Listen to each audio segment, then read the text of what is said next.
Good evening, everyone. I got a quick clip for y'all. Let's get it.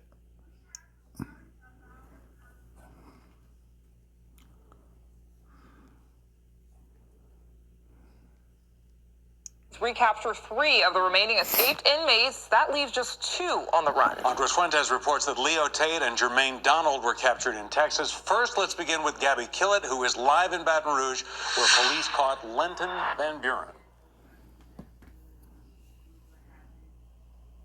John, Lauren, 8 inmate escapees in custody and 2 to go. I'm here at Louisiana State Police headquarters in Baton Rouge, where police say they are speaking with Lenton Van Buren Jr. upstairs. Let me move out the way here so that you can see this vehicle, police unit behind me, is where police will be taking Van Buren into custody.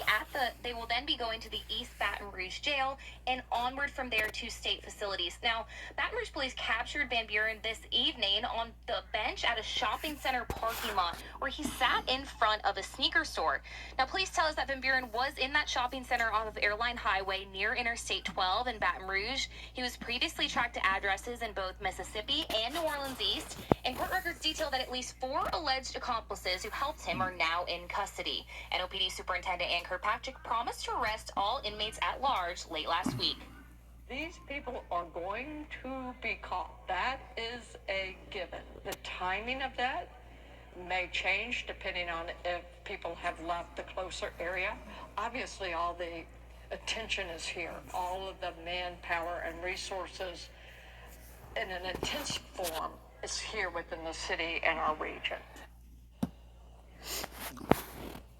Now, 18-year-old Patricia Van Buren and 27-year-old Tyshania Randolph were the latest accused of helping Van Buren evade law enforcement by bringing him to a home in Mississippi. 2 others, Lenton Van Buren Sr. and Angel McKee, were also arrested in connection with aiding and abetting Van Buren. Police say they housed him in the aftermath of the escape before he traveled to Mississippi. State police investigators began to track the 4 alleged accomplices from phone calls Van Buren made to one of his sisters from a jailhouse phone. He told her to be outside of the facility by 11:30 p.m. the night before the escape. Police say one of Van Buren's sisters told them she saw her brother via video call inside of the vehicle of one of Derek Grove's associates. Police say that woman, who has not yet been placed under arrest, allegedly dropped Van Buren off at McPhee's house in New Orleans East.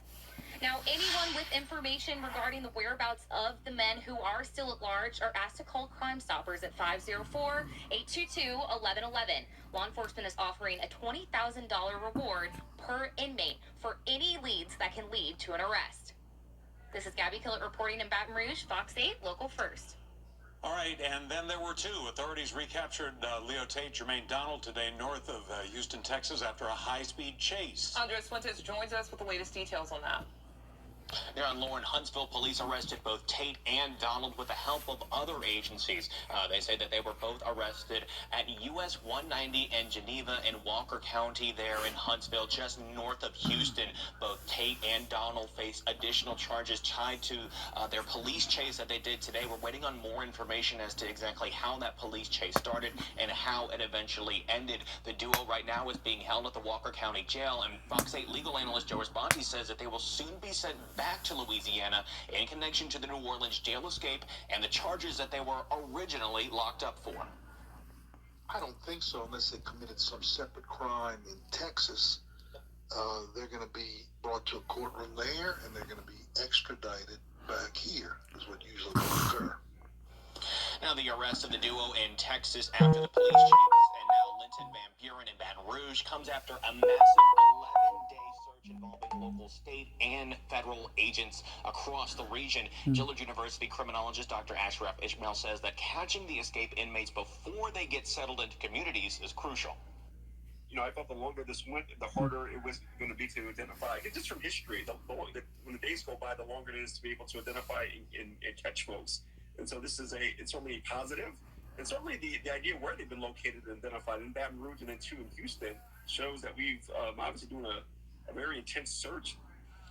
Dr. Ashmael says that neighbors also are more at ease now after an inmate arrest arrests, especially after the three today, with some families and some attorneys leaving the New Orleans area altogether due to fear that one of the inmates might try to locate them.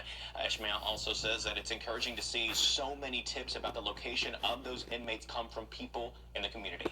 Back to you guys on the desk. All right, thanks, Andres. With Van Buren, Tate, and Donald all recaptured, that means the two escapees remain. Derek Groves, who is a convicted murderer, Antoine Massey, an accused domestic abuser with a history of escape. I'm Maddie, and this is my Oxfit.